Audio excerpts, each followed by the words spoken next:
Hey everybody, Al Fragnoli, Zach Sutty, legal leaders. We're joined today by Gabe Rendon. Gabe is the former director of corporate partnerships for the St. Louis Battlehawks of the XFL. Gabe, thanks a lot for coming on with us today. Thanks a lot, Al. Happy to be here with you and Zach. So we got a couple of questions we want to ask you today that specifically tailor around the XFL. The first one is, in your short time this past season with the XFL, tell us a little bit about how the St. Louis organization was able to lead the way for all of the XFL in regards to revenue generation. Yeah, I think the biggest thing for us in St. Louis was how we wanted to build the team from the ground up as the communities team. So Kurt Hunziker, our president, was St. Louis born and raised, had spent some time in minor league baseball. That's where he and I first met, actually.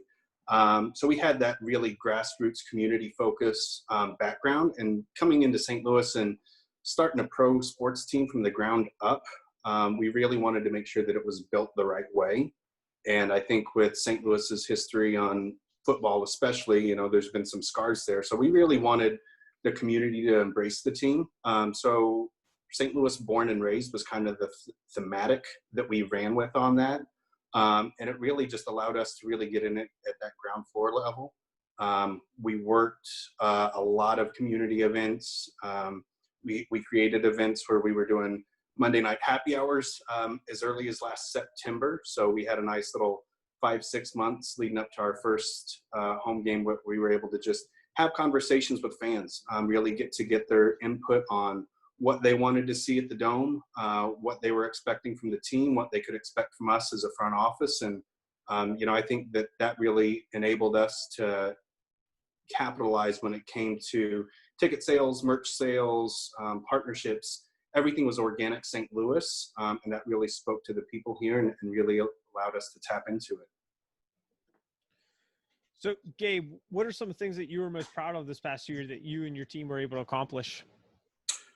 I think it's a little bit tough just given how short the season was. We only had 2 home games here.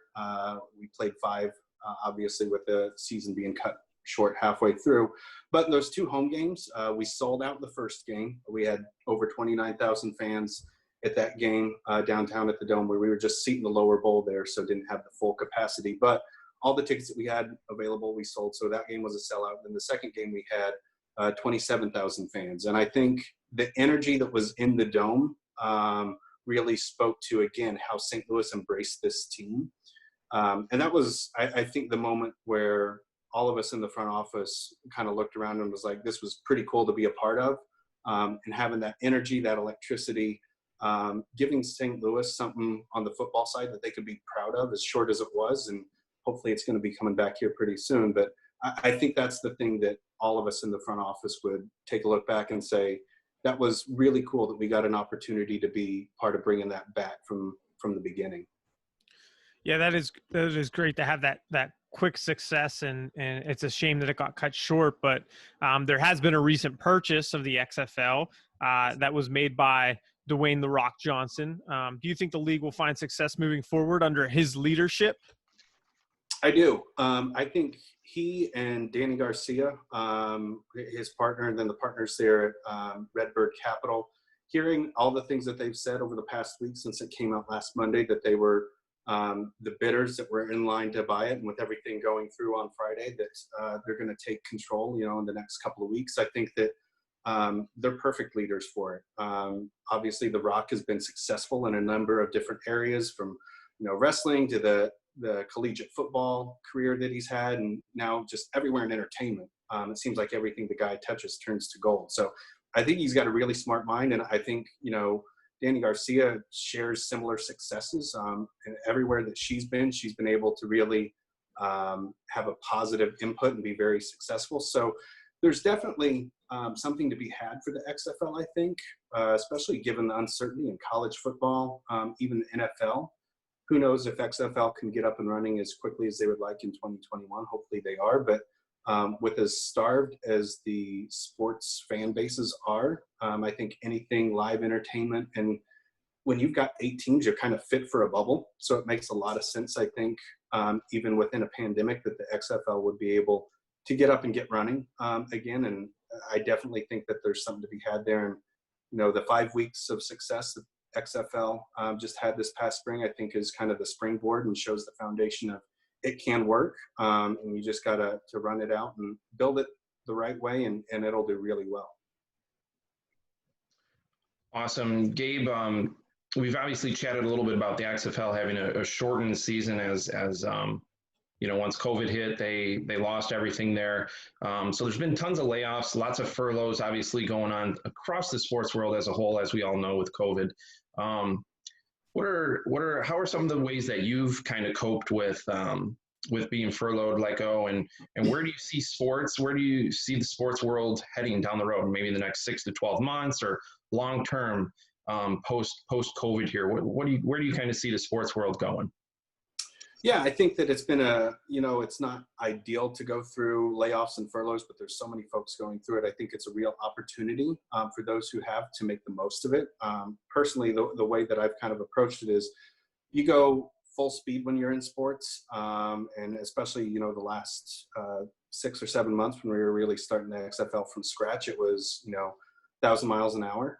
So it was really a good opportunity to take a step back and use it as an opportunity to reset and refocus on, okay, what are those things that maybe I want to look to do in my next career step?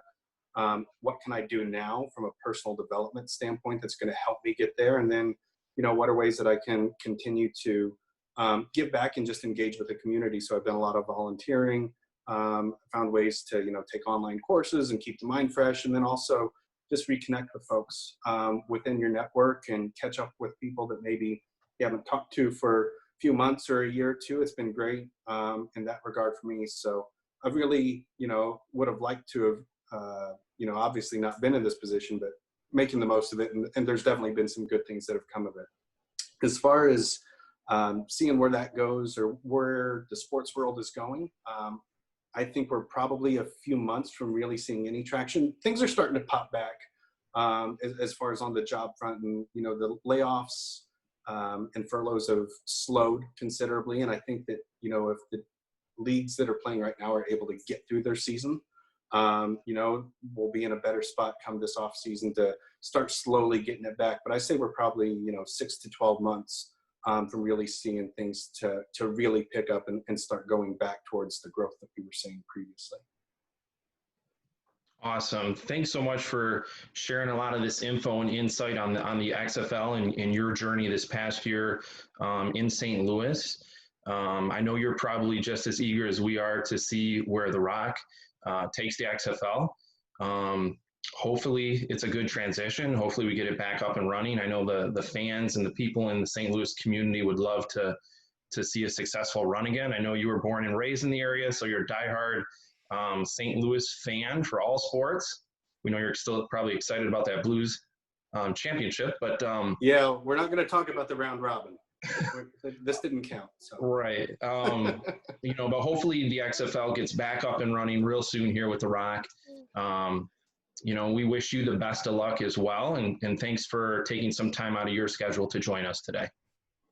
Thank you, guys. Appreciate it. It was fun chatting, and look forward to catching up again soon. Thanks, Gabe. All right.